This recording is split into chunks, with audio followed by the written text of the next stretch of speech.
สูงน้องยิงเอ๋ก็สุขค่ะน้องยิงเอ๋น้องซ้ำเป็นลุงคนไทยลุงก็เลยที่ห่างนี้ห่างเราที่อยู่ที่เช้าน้องอยู่สังสิงเกินเมืองไหนน้องเที่ยวมา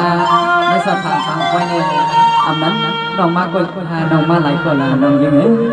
เอาค่ะพี่เน่เรายิงเขาได้แล้วก็ป่าพึ่งมาทำนำลันเสร็จเลยตัวเวงคำสีฟ้าหัดแถวมาเนี่ยน้องยิงก็ได้ยินข่าวเราล่างสดาว่ามันเป็นโซคูเฮาค่ะโซเสียเฮาค่ะประดังดาปีญาพอกะเลยหับซุ่มหับคูนอกเมืองเปิ้นบอกว่าวางยินปันนี่แลแน่น้องยิงก็เลยยินข่าวเราล่างสดาซึ่งในเหน้องยิงก็มาเข้าไว้น้องมาก็เร็วเลยค่ะพี่เที่ยวมาตั้งสถานปังไว้ในน้องก็มากกว่าเยอะน้องยิงเอ๋มาเต็มมากกว่าเลียวอำนั้นน้องอยู่ตั้งเดินน้องมีก็อยู่ความจงใจไปเลยก็มีก็สั่งคนสวนอยู่น้องยิงเอ๋เอาค่ะพี่ลองเสนอได้แน่สุการน้องเกิดเป็นก้นมนเป็นทางซื้อมอยางมอไปเนี่ยก็หักกำใส่ท้องยำกาดตัวปีไก่เลยก็อยู่ดังเทินดังเยเสไปมุงไปมองอันว่านั่นแน่น้องยิงเขาได้กินเอาก็รับชะดากอกลางเลยค่ะพี่น้องยิงเอ๋ตอบกับเบอร์ปีโกชิเตียมยำหันนาถ้าเตรียมยำหันกันเป็นอะไรมาหันก้นหังดีหังเอาอำนั้นน้องปีหยอกเอาให้เฮาเมาเก้าให้มาสู่การสัตว์ปานของเฮาปีไปตรงนี้ไหนในน้องยิงเอ๋อำนั้นก็ปีได้ส่วนอะไรเป็นปันส่วนทรงเก็บสู่กรรมส่วนอะไรหูสักมักสื่อสุน้อง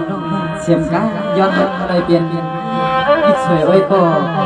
เข้าผมเงินเหลียวเด็ดดีกว่าพัดมาน้องยิงเอ๋ในเด็กเมื่อในปีถามด้วยนามาตั้งตีชื่อเสียงอันก็มีต่างไว้หันต่อถึงทำในปีโกไปหู้ไปหันก็เพิ่มยังหู้สักกันเลยส่วนอะไรหู้เอาโซเก็บสุดอย่าไปให้เงินคำเกินควันน้องอันปีน้องมัดอันปล่อยปันในอย่าไปให้ปันปีเท่าไรก็คิดนานนั่นอยู่เนี่ยพี่ในส้มนางอาสองก็ปีเลยน้องปีก็มาเขาบ่อยในน้องก็มาเขาบ่อยน้องก็สมามาก็เลี้ยวก้อยในไว้การน้องยิงไปปองเลี้ยงกลางใจในเปียเขาสมาหลายก็คาราเปียน้องยิงเอ้ยน้องปีเดสมาเข้าการโกปิมมีกดด้วยเข้าปล่อยโกปิมมีกดจวงก็เขียบคางไผ่จันไผ่หอมปิมไปทั่วพันคู่ไหลเสลปีเดคัดใจใส่แห้งก็เปื่อห้ามสุรีเย็บยังเลยปีสองคัดใจเกี่ยวแก้วหันมาถึงในสะพานพางไว้อันเป็นสาวคูเฮาฮับเลยส่งคูดอกเมืองสิเด้พี่น้องเขาเห็นไปพุทธาสะพานสังฆสะพานสิเด้ปีโกมุ่งมองแต่เดว่าได้ทบสู้แต่ได้หันก็อันอยู่ห่วงห้อมจองใจสิเด้พี่เต้เศร้าอยู่ก็เลี้ยวนอนก็เลี้ยวกว่าก็เลี้ยวไปก็เลี้ยวเลยนางยังสิเอาขาเบี้ยนี่บ่มาสุกาปีมาหกมาหันน้องยิงเขาในสบางปางก้อยนี่น้องยิงก็เลยมาหกหันเบียเขาในสบางปางก้อยเนี่ยปีมีก็เหลียวก้อยน้องก็ว่ามีก็เหลียวก้อยเนี่ยเพราะฉะนั้นก็น้องยิงใครทอมเขาความในอกมาโหสกันปีมีให้หนึ่งน้องซึ่งนี่แหละนัดในน้องทะเลพี่น้องยิงเลยเนาะสำนักงานที่เขาได้ก็คือว่าไม่ยอมส่งมือว่าข้ามส่งมือในซื้อใส่ก่อนปีเขาโมไม่มีเปลี่ยนนะในน้องยิงเลยสำนักงานปีวักในเต้าคือฉันเชื่อว่าลูกปลังลูกชายเปิ้นสิดาสมาภาวะอ่อนปีสอนเลยเป็นปันสอนสีดาในโกที่ย้อนเลยออกความในอกมาหัวใจ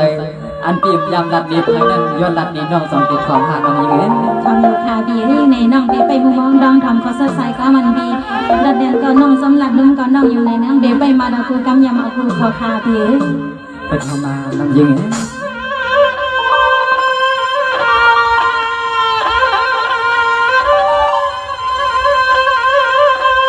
สวัสดิ์ปนันยินก็ยินออกกำเฮาหน้าใต้ชาวเมืองยันยินก็ยินออกกำเฮาใต้ชาวเมืองยันน้องอันเปียเมื่อในปีจึงมาหันในป่วยขึ้นตัวสูงเราสวยลูกเยือนไผ่พี่เราดีนอ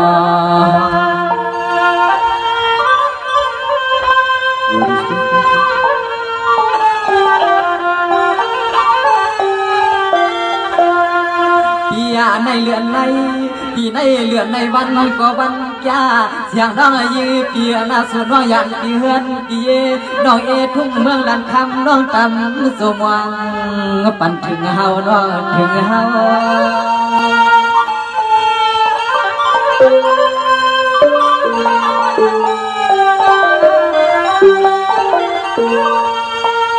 ในอาเกี่ยวมายิ่งอ่อนน้องในก็ส่วนในยินข่าวเล่าหอเพื่อนเอาเที่ยวห้องป่าทำสาวซุ่มเสียเลเสียงน้องยิ่งปีโป้อุ้มโคอุ้มเลี้ยงยานที่เฮือนเล่า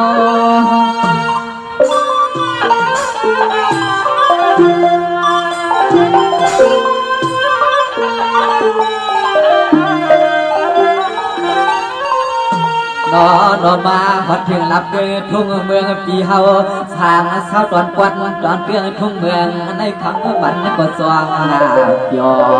ถามดวงตุยดูนอดอกไฟหมวกลีนอความลุกใจเป็นหืลายอนถามความลุกใจเป็นหืลายอนถามนอนนอน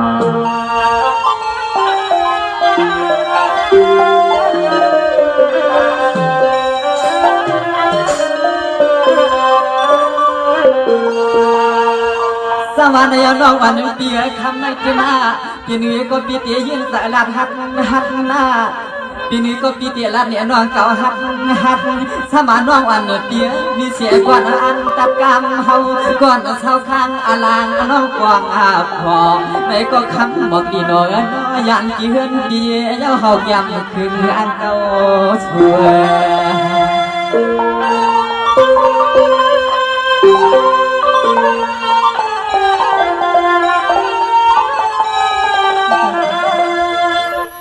ทำมาหังดีน้องยีเปียนอ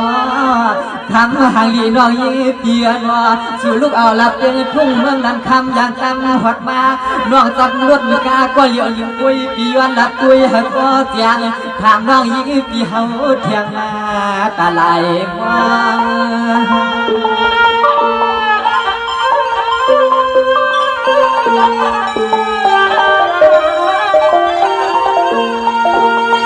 น้องอันเปียปีที่ทำให้ปอหูป้อนน้องอันปีห้ามสู่กว้างพอ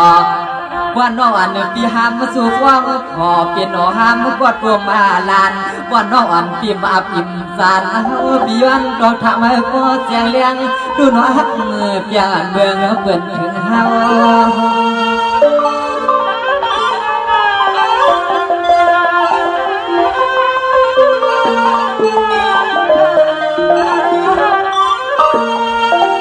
เราหางดีน้องยิงเปียนอเราหางดีน้องยิงเปียนอเทวลาก็เสียงน้องยิงปีปอแล้วข้อความลัดสวงสาลาซ้อมหลังสู่น้องมาสู่วงสู่เขาน้องเฮาปีปอหลับก็หวังกันดึงกำสว่างเว้น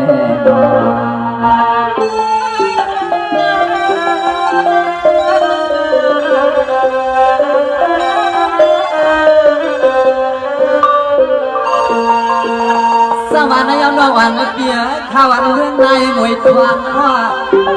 น้องยิงเปียข้าวันเรื่องในมวยทวงพี่เตียงวนหวังเสียงตาเพื่อนมาก็เฮามาเพื่อนมือก็เฮามือคือคือคนเก่าพี่เศร้าเสียก็เหลียวห้องคุยกวนมือด้วยพี่ไปห่างทางหาตัวน้องอันเปียเดี๋ยวที่ไปแล้วมีก็พอผมเขาสุดไปลุยมันตีนวันนี้ปัดเมทูเขาไปหันหน้าคำเมื่อหาบอกเมน้องยิงสู่ไหน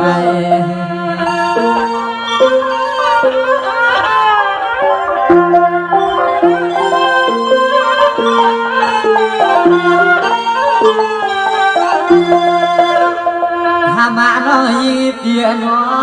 หวังเมื่อไรกว่าเฮาปีห้ามลวดหวังเมื่อไรกว่าเฮาปีห้ามลวดเที่ยวหัดมาลับเตือนทุ่งเมืองที่ปล่อยยิ่งร้อยหางนี้เปียนหน้าทำน้องเที่ยวเมืองในสู่น้องมากะเอือละน้องมาเขาพายเขาเสียเลียนว่าเขาซอยน้องยิ่งปีมาเขาปล่อยในเขเวลาก็มาดูมาใบบาง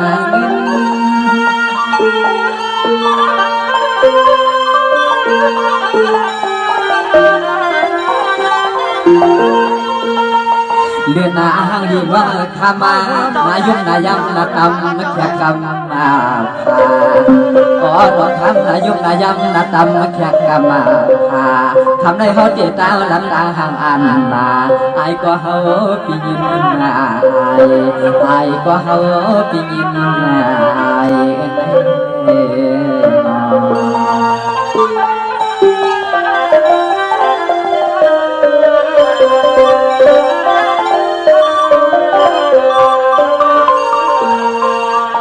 สวรรค์ยน้องอ่อนเปียกว่าน้องอ่อนดีไปเลยเปลี่ยนไปกว่าน้องเปิ้นมันหมาย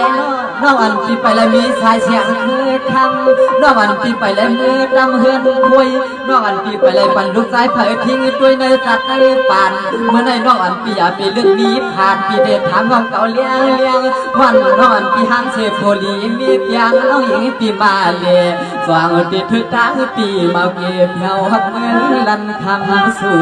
ย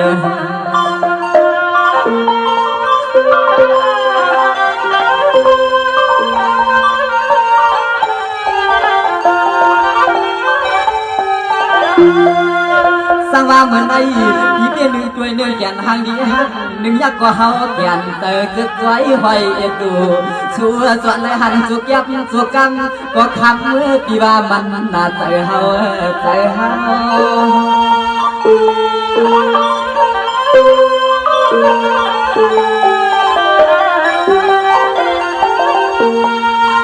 เมื่อในสมานอนปีอำน้องยิงเดียวสมายิงอ่อนนอนปีอำเต่าอ่อนน้องอ่อนไข่ขวัดตะกำยอกูก็ปีเฮาก็อย่าว่าน้องอ่อนปีนายยินใจยินคอนนางลัดเชย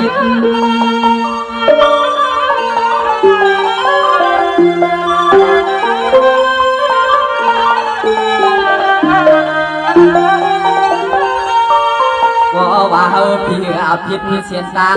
อาตาเตมียนกาลาปีกวางน้องยิงเปียเรากวางมาเลยกว่าอันให้ปอ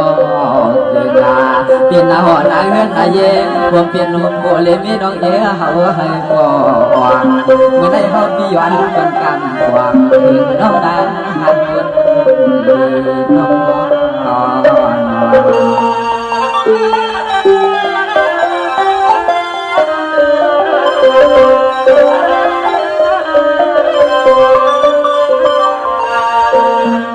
สวรรค์ยาน้องอันเปียวันนั้นน้องอันปีขึ้นละกันมาเฮามาหน้าลูกน้องสัตว์ที่ปล่อยสาคนเมียตัวปีตัวลีเมื่อในน้องอันปีอยากไปขี่ไปเงาลาน้องอันปีเจียนซาละปันให้ปอบหวังสมาเฮากิมเถือกเป็นก็แคบข้างภายหวังในก็ย้อนได้เห็นกำปันสวนน้อง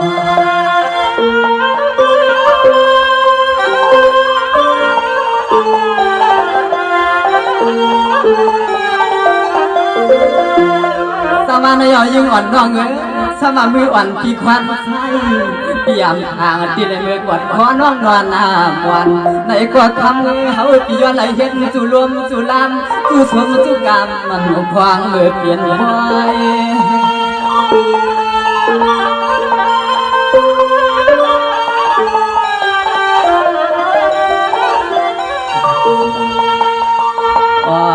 ควายลัดไว้ลูกสู่หักอาบก็เหนือลานนอสู่หักนาปีปีไหนย้อนกองทำให้พอเสียงเลี้ยงเสียงร้องปีปัวมีน้ำใจหักเปียงเมืองเจ้าเลี้ยงฟังโยพี่ใจสามส่วนไหลมือกองดอกสอกเมื่อพิษมือบอกกวนเข้ามือทำโยสางเขาเลยเอาคนมือกองดอกสอกเมื่อพิษมือบอกกวนเข้ามือทำน้อ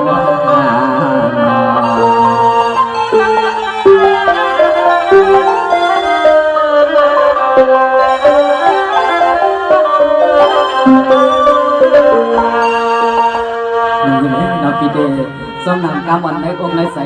ปีขลัดนี้น้องปีห้องบอกเสียงดังตรงดังใส่พวกปีดีว่าตั้งไม้เตรียมอยู่ถึงมาซื้อใจวันปีเจียนซาเดก็เปิดใครทบใครหันมืดคุยกันอยู่ก็เป็นน้องไปหูสักเขาใครเก้าอยู่ก็น้องใครละตัวในน้องยังเหมือนในสามันน้องโตเดือนอยู่ในปีเดสมนำอันปีขลัดนี้น้องมีเสียงไหนน้องยังไงค่ะพี่น้องยิงโซมาโซนไทยเอาในเลยมาพบมาหาเปียขอได้สตางค์ฟังก้อยปีก็สมามาก่อนเร็วก้อยน้องก็มาก่อนเร็วก้อยเนี่ยได้สตางค์ฟังก้อยในปีก็สมามาหันน้องยิงเขาเสียเป็นนางจุกแมนซับบูซับตาซับใจเปียวเนี่ยไปกล่าวว่ามันน้องยิงเป็นนักเอาในอกลูกเอาในหมักหัวใส่กันน้องเนี่ยหลัดเนปีก็มันสองกำเนไปถอยทะเลเปียวนั่นเป็นนั่นยังไง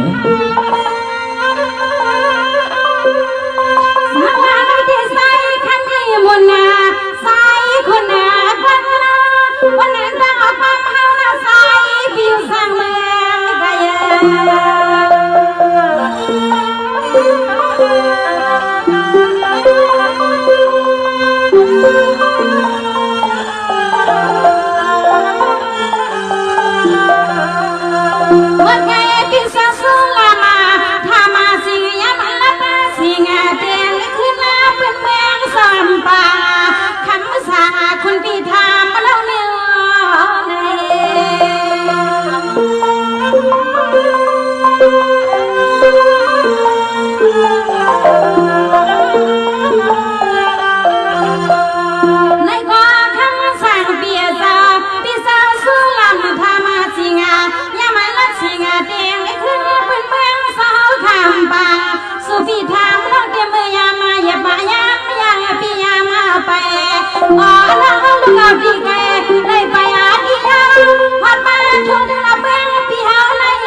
มาก็เป็นเปียนออย่ามาเบื่อเฮาน้องอย่าหน้าที่ซุ่มเปียที่สวง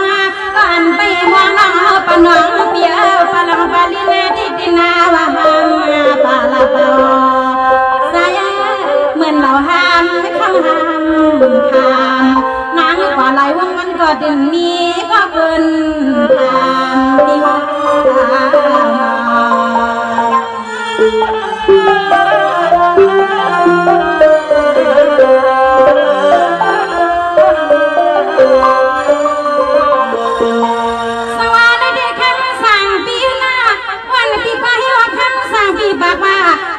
น้องอ่อนนาปีปีไปเลยมีสีก้อนที่เขานำติดตามมาใส่ติดตาปีเขาประทับสั่งน้องไปเลยมีก็เตียงเขาลองสิเหมือนสุน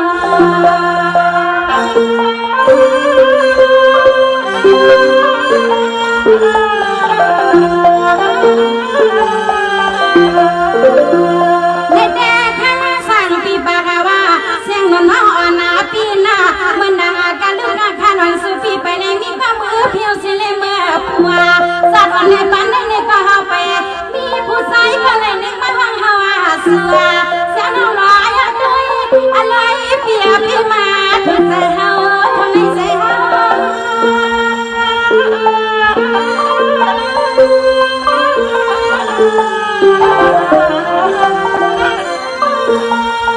แน่ๆคำสั่งเปียคำว่านาดันตาถ้าอ่อนขึ้นคำในเปียน้องอ่อนตอดอาหาใส่สั่งปีมือนั่งภายทางอันในใจจำกำยาวพอดเขา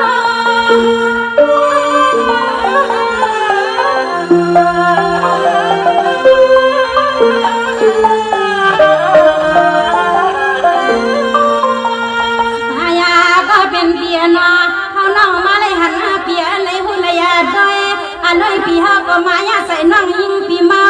อันน้องหัวปีอันหนึ่งยักหนึ่งเฮาใครนอนกว่ามา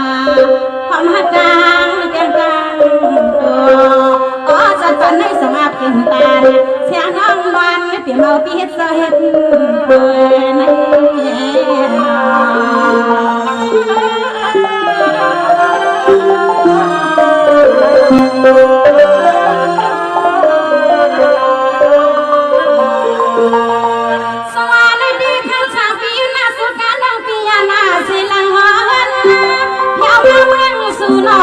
ก็ทำเอาน้องได้ลาดปันยินเขาในหัวลอย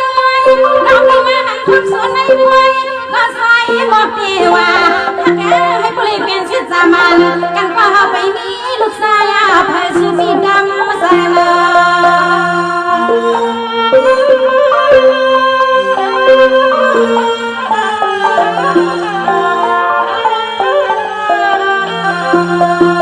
ได้แต่ข้างสร้างเปีย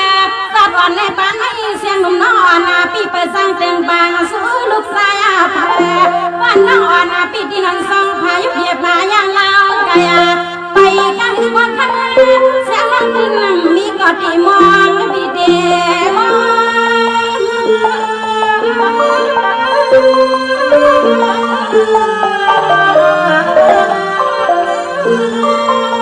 มาก็เป็นเปียนอนก่อนเฮาได้สั่งซื้อเป็นซาซองก็หามาดอกนาเมียก็ปิดาดอกพักเสยอันโลเปียสนอกะปันก็มาเหมือนเส้นใสปีเฮาเลยนอนมาเลยทบต่อสำหรับเปียเปียซ้ำมีมืออย่างคำนึงคือแน่น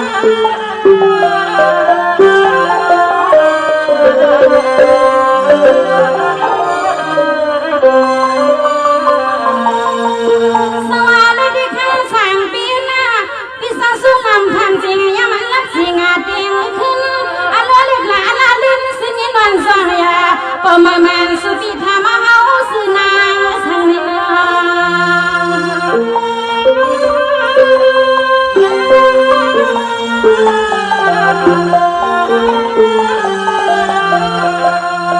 สว่าคำวันตอนดาถ้าอ่อนขึ้นคำให้ปียสิเสือกางาเสียงน้องดีลาดีพี่ให้ผู้เสียงเลี้ยงอาลูกน้อง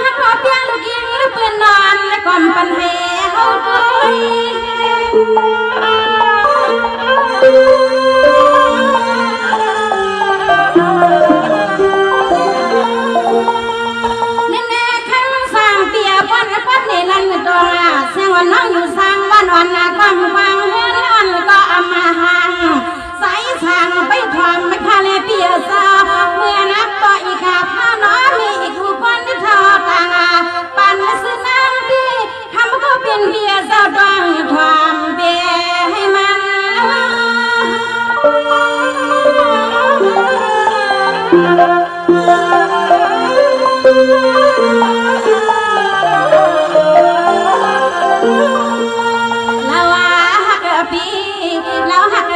อันก็กวนชาว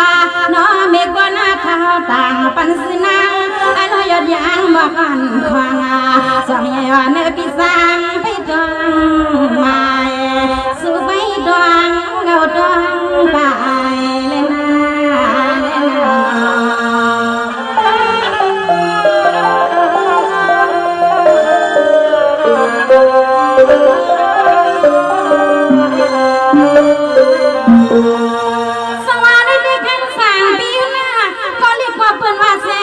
มาเปียก็อยากว่าเป็นว่าเสียงมาน้องอันตีลัดปันเตียในคนอุมาตีในกี่ปอย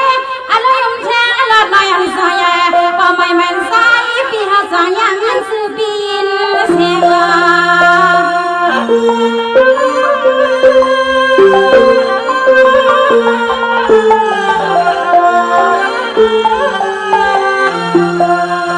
สวัสดีคำนาตอนตาข้าอ่อนคือคำนั้นเสียงน้องนาปีฮัลลับนี่ปีมังกรเหมือนในปีกว่านาเฮงน้องซื้อเสียงน้องเราดีเป็นเสน่ห์คำสั่งลื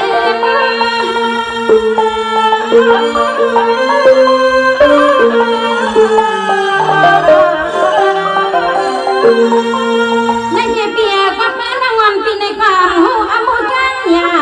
สิกาเปียดำนาเมดำดังคำภาษาเปียบ่อยวิมาดาสุฟีบากว่าเมียวสิ่งนึงคำมาสั่งปีเขาน้องทำ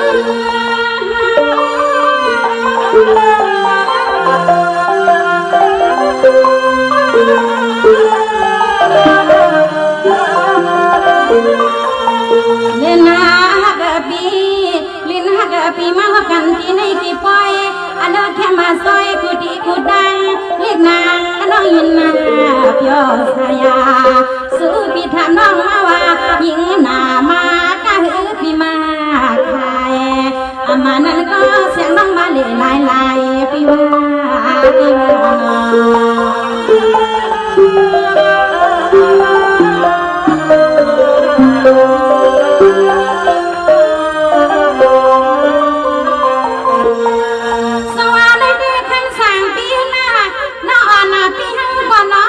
คิงติขาที่มาน้องอ่อนปีสินามานาเมเดลีเปาซอสาดอปีเมืองไม่เขาจะบอกกาลัด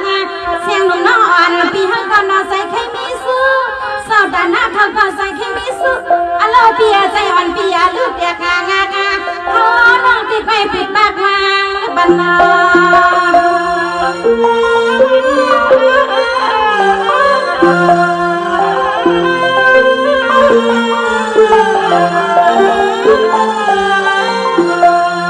ในแก่ข้างสั่งเปียกันตาเสียงหนุ่มน้องนาปีเขาเลยจุงเมียนยานาเขาเลยจุงเมียนยากันนาอันนาทั้งเลยทั้งลังในก็มาสู้อันโนเปียสมาเขาหาลองตั้งมาสู้ตั้งอยู่ลายเมียวปีลาย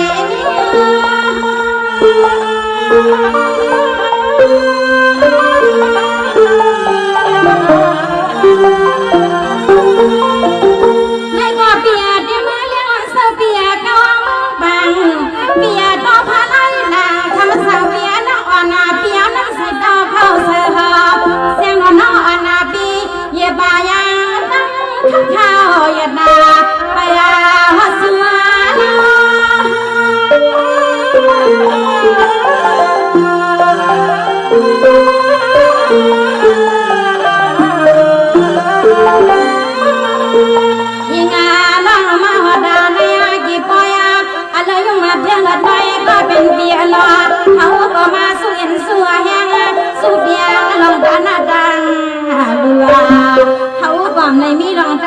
สียแลดังกัวสู้ก็สออยู่กันสิเสียอยู่นาสุนาสุนา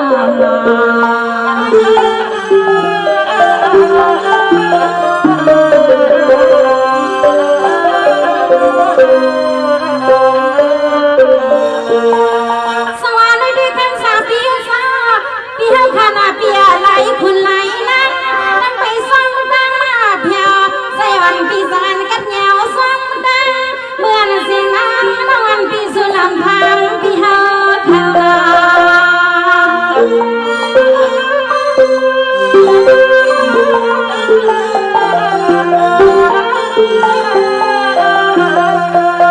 ในดาคันสั่งเปียคำวานาและขึ้นในนอนเปียขึ้นนาภากามากาตาจำการสุฟีจือกาเหมือนยิงสาวอโลยักปีนาวันปีนาหังมันโดนโยงาวาสาอโลยักปีทางเนื่องบุกไม่งานได้อโลปีทางอาทินี้กี่ไปก็ไปปีเฮาจองเอามาแล้ว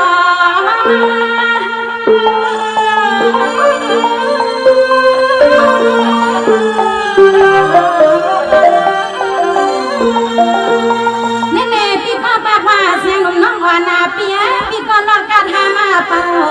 น้องวานาพี่ก็รอดการหามาเป่าพี่ก็มองมีได้นั่งว่าเสียงน้องวานาพี่เฮาก็ไปเลยพี่ก็หวงมาพาพ่ออุ่นนาเสือหอมลา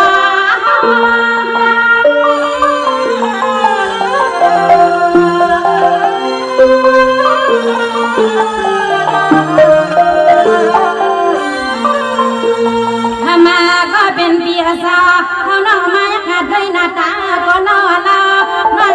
พี่เมื่อใครนอนอุ่นนาอันโนเปียสานอสปานในสองแต่มีสุนาความลูกยิงไม่นอนสนาสองแต่มีสุนาความลูกยิงไม่นอนส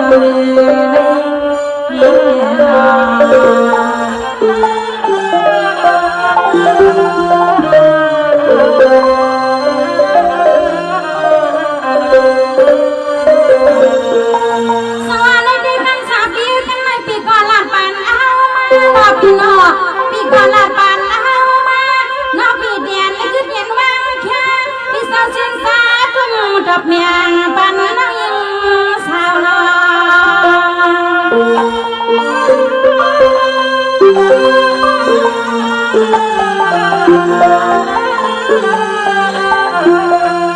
สว่าคำว่าแรกคิดในนอกกันคอนข่าวข่าวโอ้ว่าสุขีนักสาวน้องมีไปเมื่อวันข้างหน้าหนึ่งคนหนึ่งกำบิขึ้นก็ปันมาเลยปีปนามา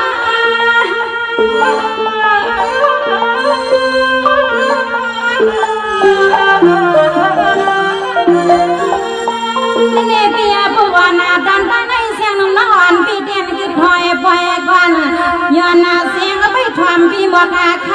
ที่ในสายโอปาคานใครลอง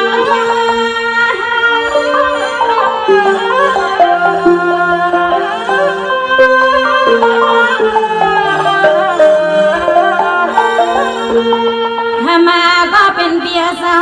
อันตอน5 ปีหาน้องมาพบกันที่ในกี่ปอยอันน้องเบียร์ซอปีให้มันน่าหลุดน่าลอยให้ผู้ลิเป็นกอดดอยก้องหักสกาซึ่งให้ผู้ลิเมื่อห่วงลุมกา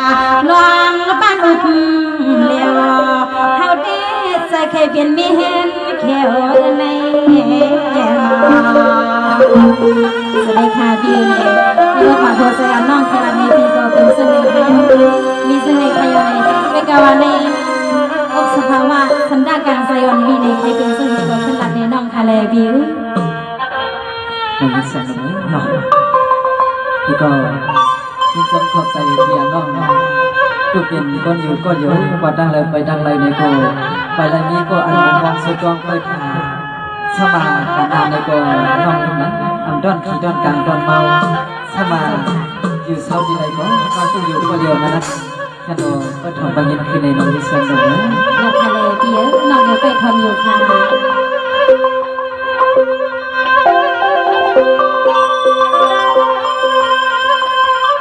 สวั ป้อนั้นยินก็ยินขึ้นหน้าลื่นเล่าปางหามาเมื่อในพี่เตียเอาการดีในแสนมีกว้างพี่เตียเมียหลวงขอความน้องวักลัดเด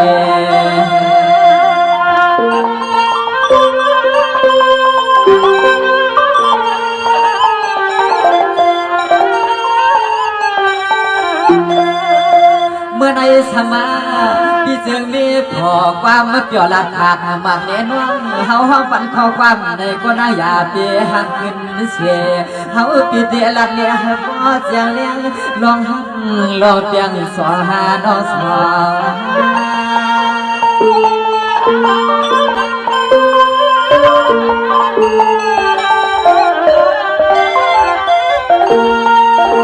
ว่าหาเมื่อคำน้อยปี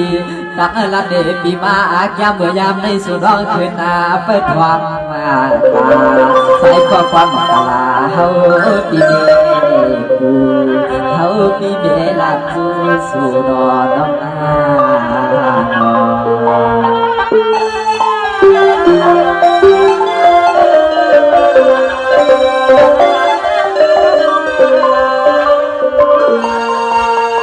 สวรรค์ยามน้องอ่อนดีน้อก็อันน้องอ่อนดีก็ห้ามเสียกว่าในยินดูนวลเศร้าเหมือนกันตาเฮาเศร้าเสียกว่ากวนหน้าเหลียวน้องอ่อนดีละบาดไกลเปลี่ยนเมียเฮือนนี่เขียวกว้างใส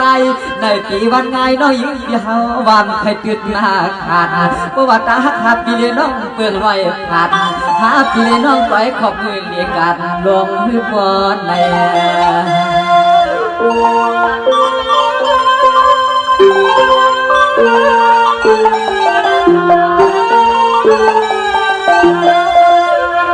หายาเลี้ยงนางหาแล้วน้อยยืดพี่เฮาสำนึกมาตัดหูอามูกยังมาเตรียมชื่อเสียงเตรียมไปพี่ใจใครกับนังเหมือนรับเดินว่าเหมือนวันคุณควันคือตัวลงตัวคิงลงมาตัวคิง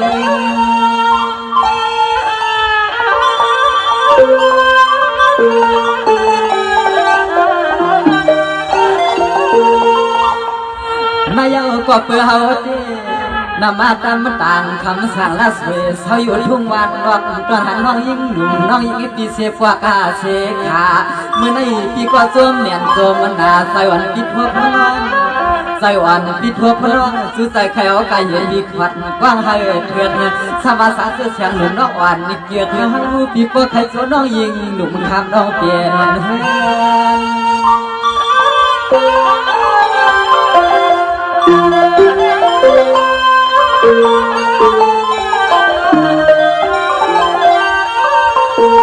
อ่อนเตรียมเมื่อคำน้องอย่าหน้าที่เฮินที่เย่น้องเอปีมา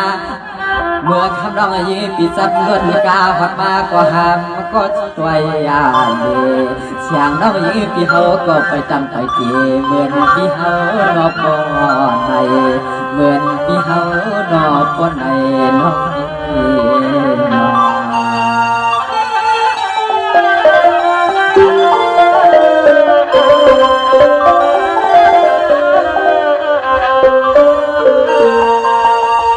สวรรค์ยามน้องอ่อนเดียนว่าก็เปิดปีตีเมื่อไกลตีก็เปิดปีเฮาเงาปีก็เปลี่ยนปานสวรรค์ก็เปิดอ่อนวางเก่าเล่าควายกว่าน้องอ่อนปีไปแล้วมีเสียกว่าน้องพูดด้วยนอนคับปีตีสมาธิมันยามขึ้นลับลำปีใครเช้าสามหิมนางปีข้าวซองดินดำวางยุกเยียบยังเมื่อไตไปสู่นอปอนนั่นแหละ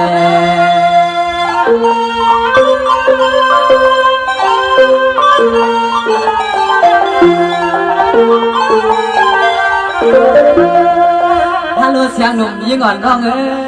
คำวันเล็กขึ้นไม่อย่าให้ละสวยปีอยู่ทางกว่าละเปลืองทุ่งเมืองในส่วนใดต่างบางเอาควายในพันหันน้องเสียเยา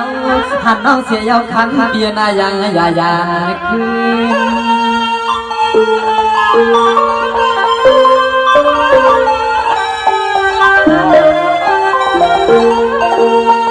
น้องวันเปียห่างลีห่างอ้ำกันสูในปีห่างลีห่างอ้ำกันสูในปีวันยันกาโจเก็บโจนาลีปันอีสานเมืองลูกผ้าปันหวบพี่ก็อยู่สวบคันยันโจเก็บโจกันก็ใจสวยกูเลยดกลืน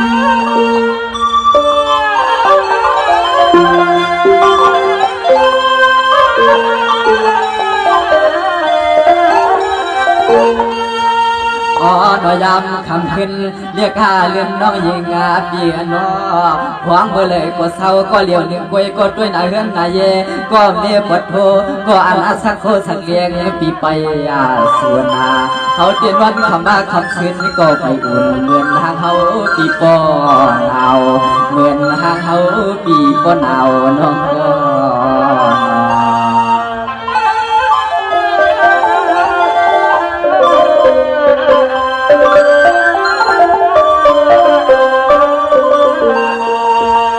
มาถึงมาเมื่อในน้องวันเปียพี่สาวเลยมาจุขิมสาวลมหนาวลมวัดลมกัดลมเงาเอาหายดุมเนาะพี่ที่สั่งเสื้อว่าใครเปลี่ยนเนื้อสมเปิดขาดเฮ็ดดุมเนาะใครกินข้าวซอยกลุ่มมาน้องยิงหนุ่มเลยเก็บไว้ในกวางเถือกเฮาเปียเนาะจึงให้ว่าเลยเหมือนเส้นตาหักบัดมันเกียดมีเลี่ยมสว่างติดทึกใต้สวยเอาต้นจีจินตาหักกวางสู่หา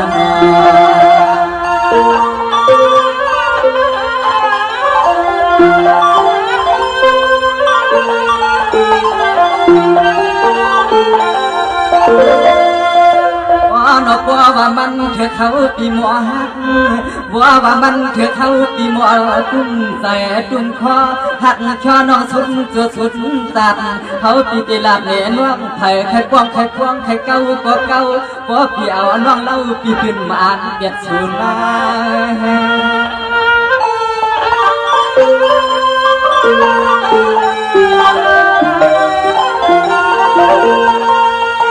นายก็เปิดปีที่รอหักเสียตาต่างทางปีอ่ำม้วนใส่เดือดต่างเมื่อปีม้วนใส่น้องปีมไข่กวางไข่ลาวันเช็ดตาน้องอ่อนปีอันเจน้องอ่อนปีกวนเหลียดแถวกวางทุ่งเมืองในก่อว่าอย่าฟอกใบหน้าขึ้นหน้ากวางถึงทุ่งเมืองนา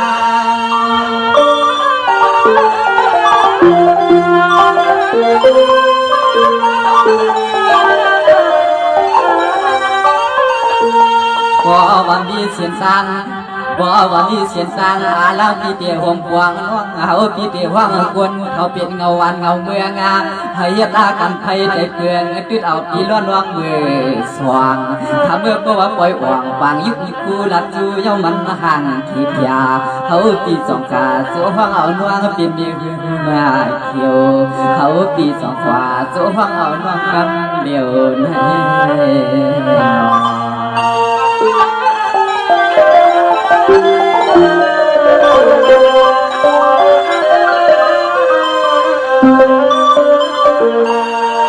สวรรค์ยาเสียงหนึ่งเราอยู่เดียว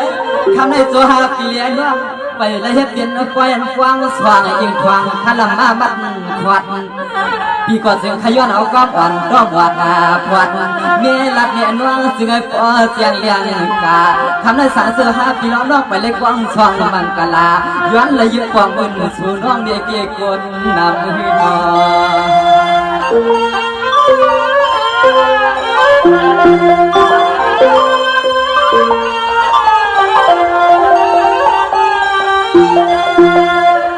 นมาเฮาปีเตียติดกำกวางมือเลียบเล่าน้องสาวหลับเดืองทุ่งเมืองลันคำนายุ่งนายังน้องเอาไข่กินอีสังลาน้องเอาไข่กินอีสังลาเสียงน้องเอาข้าวกล้ำบัดพกพี่เนี่ยเฮาดูน้องเลี้ย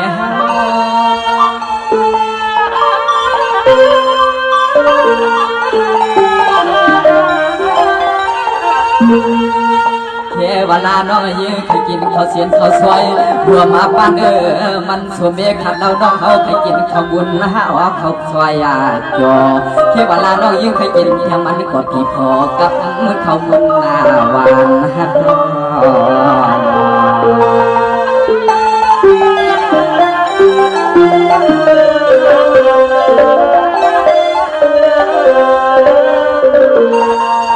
สมานน้องวันเดียปีเตอันหักก่อนน้องตาสวดตังปัน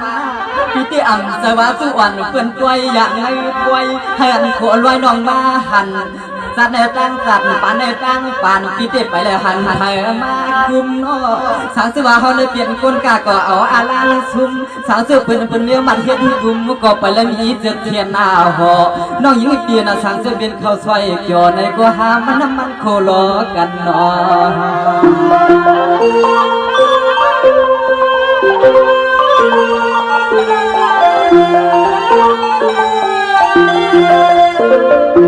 ฮาวาละปันวางในก็โปเสียงเลี้ยงบ่น้องเตียอับมีน้ำสาหักเปียงโกโนทำบ่ดันดีอย่างจวงเฮาลับเนี่ยน้องในก็โปเสียงเลี้ยงลองหักลองเปียงโกโนลิกชอดันดียองจวงเฮา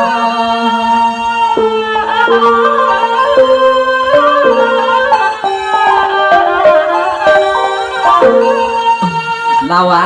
เขาปีเดียวว่างเอาน้องเมื่อเขาป่วยเขาดำเมื่อยามในคำเมื่อเคเวลาก็ยิงน้องอำมากาเขาปีเดียวว่างเอาน้องยิงเล็กชอป้องกันดาในก่อนน้องกูน้องดำดวงอย่างสว่างมากันดากูน้องดาวปีหำดวงอย่างสว่างมากันดาทำไม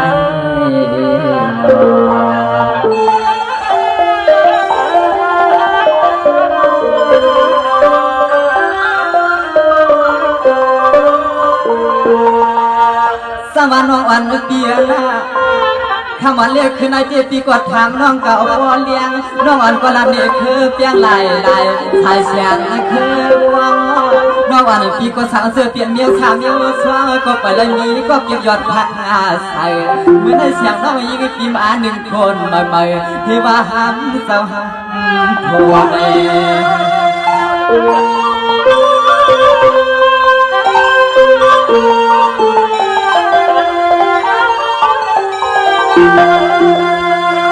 ยังอาหารนี่น้องยิงปีนาปีดวนกูไม่ใส่ไม่คอว่าน้องชอละทำกว่า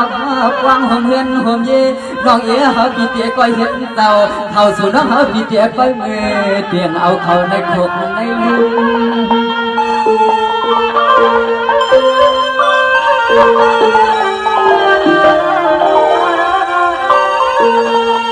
เมื่อในลองตาหวานเดียวดีก่อนนอนพี่อาปีใส่มันเสียหันแม่ลูกเสียพี่อามีเพียงมีต่างคำสั่งก็พี่ละเนียนว่ามันต่างต้องต่างใส่กายเยาน้องอันเปียน่าเตรียมเล็กกอดเท่าเลยหูเลยยินขอคิดแล้วกะไก่ไม่ละสูเรา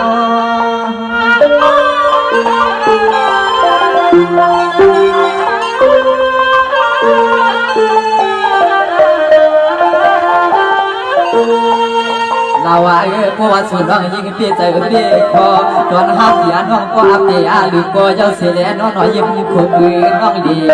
กาตาอำพันเพราะว่าเมื่อเราเลี้ยงสู่หักสู่เปียงเขาปีอ่านให้กึมมาเกี่ยวอ่านห้องเอาน้องยิงหนุ่มเห็ดเบี้ยเฮือนเขียวสองไหลน้องยิงพี่เดและสาวน้ำฟังสมาดีเกิดเป็นวนเป็นทางผ่านเมืองมาสินะในคิดในยามเดียวน้องยิงเอ้ยปีเดก็เปื่อยไปไรมีสิก็อันอยู่หอมหอมจอมใจเสด็จก็อันเอาข้าวสารเย็นข้าวซุปกาเดเมื่อปัดลุกเที่ยวเทียมตีกินดีนวลในปีเดไปมีไผ่น้องยิงเสียงดงน้องซ้ำสองทีมปีใส่หอมหอมจอมเข้าเหือนน้องยิงเสียงดงสวัสดีค่ะพี่เนอันนี้ได้เป็นว่าเข็มไปก็ไม่ก็ดีซ้อมในขณะโนบินอเข็มไปก็ไม่ห้องใน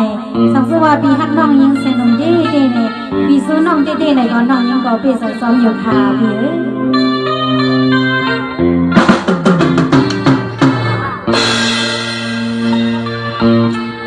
สวัสดีค่ะน้องยินทรงขับสายเดียนเมทัลค่ะถ้าสุดมาหาพี่น้องก็ไอห้องความจะถอว่ากันวันนี้เป็นขยับไปตอนสิให้พี่ๆน้องๆเขาตัวสองเบิ่งกันเย็นเสื้อสาให้มีมังกรการสื่อเย็นสอเสียกันค่ะเมื่อสิ่งที่ทีน่าพันใส่ปัญญานำสิค่ะ